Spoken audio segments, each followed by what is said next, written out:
When Mrs. Whitaker, the perpetually grumpy neighbor, calls the police on Fred's family for their kids' innocent laughter, it's the last straw. Determined to reclaim their peace, Fred confronts her directly, igniting a tense neighborhood showdown and setting the stage for an unexpected resolution. Before we continue, please take some time to subscribe to Dailydose and share this video with your friends. Living next door to Mrs. Whitaker was like living next to a ticking time bomb, always ready to explode over the smallest things.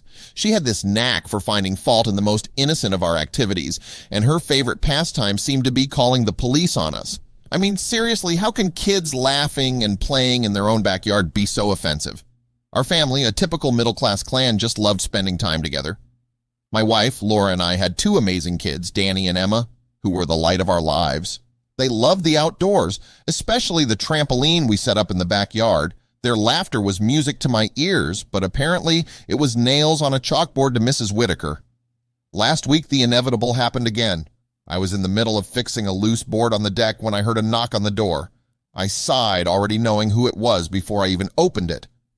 Sure enough, there stood Officer Roberts, his face a mixture of apology and resignation. "Hey, Fred," he greeted, tipping his hat slightly. "We got another call about kids screaming. Mind if I take a look around?" I laughed humorlessly. "Sure, come on in. The kids are just playing as usual." Officer Roberts had been to our house so many times that he knew the layout almost as well as we did. He walked around the backyard, watching Danny and Emma jump and scream with joy, completely oblivious to the drama unfolding. He shook his head and turned to me. "Fred, I'm really sorry about this," he said. "It's obvious there's nothing wrong here. Kids will be kids, right?" "Exactly," I replied, frustration creeping into my voice. "But try telling that to Mrs. Whitaker." We shared a sympathetic smile before he left, leaving me standing there simmering with anger. Enough was enough. This wasn't just about a nosy neighbor anymore. It was about our right to live in peace. Laura joined me on the porch, sensing my agitation. "What did Officer Roberts say this time?" "The usual. He apologized, agreed it was petty, and left," I answered, rubbing my temples. "We can't keep living like this. We need to do something." Laura nodded, determination flashing in her eyes. "Let's sit down and figure this out. I'm tired of walking on eggshells in our own home." We gathered around the kitchen table, our usual spot for family meetings, and brainstormed ideas. We considered everything from mediation to filing a complaint, but nothing seemed right. Finally, I decided to confront Mrs. Whitaker directly. It was time to get to the bottom of this. With a deep breath, I marched over to her house, my mind racing with thoughts of how this conversation could go. I knocked on her door, hoping for a rational discussion, but bracing myself for the worst. The door creaked open, and there she stood, her sharp eyes narrowing as soon as she saw me. "Mrs. Whitaker," I began, trying to keep my tone calm and polite, "we need to talk. Why do you keep calling the police on us?" Her response was instant and venomous. "Your kids are loud and wild like a pack of animals," she spat. "You need to control them better. And you," she pointed a bony finger at me, "you're a terrible father. They need a good old-fashioned whooping to learn some respect." Her words hit me like a punch to the gut. I stood there, stunned, as she continued her tirade. "They're always screaming and making noise. It's unbearable. If you were any kind of decent parent, you'd keep them quiet."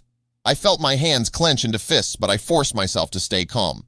"Mrs. Whitaker," I said, my voice trembling with suppressed anger, "they're just kids. They're playing. They're happy. They have every right to enjoy their childhood." "Not at my expense," she snapped. "If you don't do something about it, I will." Her words echoed in my head as I walked back home, my jaw clenched and my fists tight.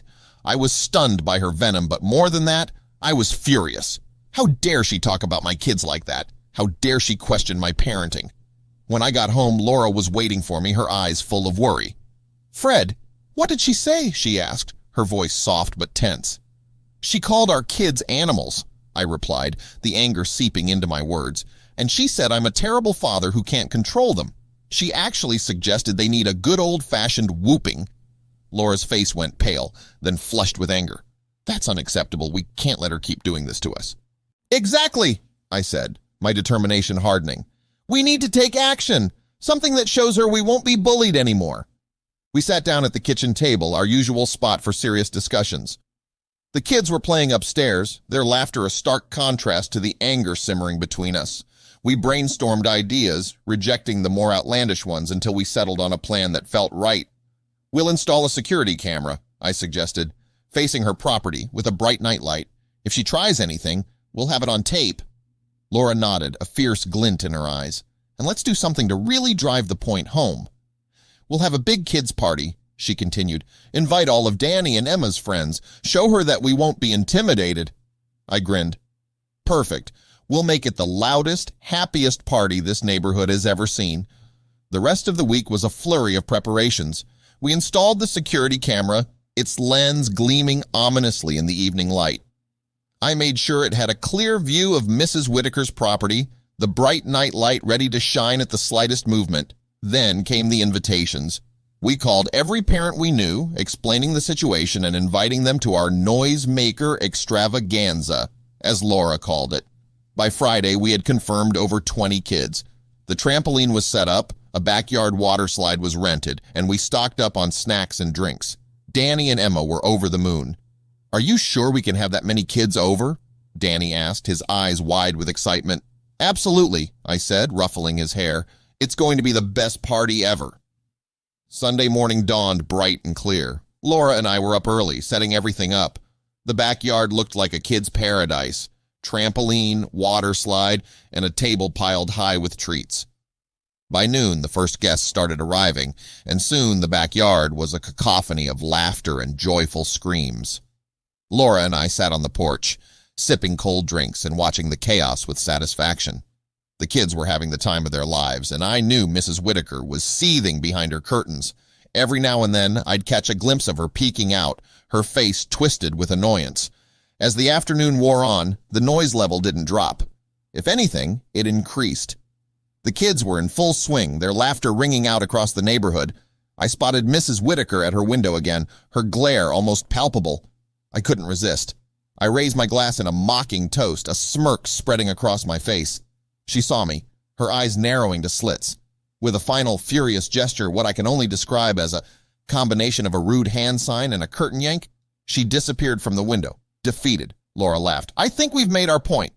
"I think so too," I replied, feeling a deep sense of satisfaction. The days following the party were blissfully quiet. The security camera and the bright light acted as a perfect deterrent, keeping Mrs. Whitaker from causing any more trouble. Our kids continued to play happily in the backyard, their laughter no longer shadowed by the fear of police visits. One evening, as we sat on the porch, Laura turned and hugged me, a contented smile on her face. "You know, sometimes the best way to handle a petty neighbor is with a bit of cleverness and a lot of laughter." I nodded, feeling the peace settle around us. "You're right, and I think we've finally found our peace." And just like that, we reclaimed our home, our happiness, and our sanity. All it took was a camera, a light, and a party to remind us that our family's joy was worth fighting for.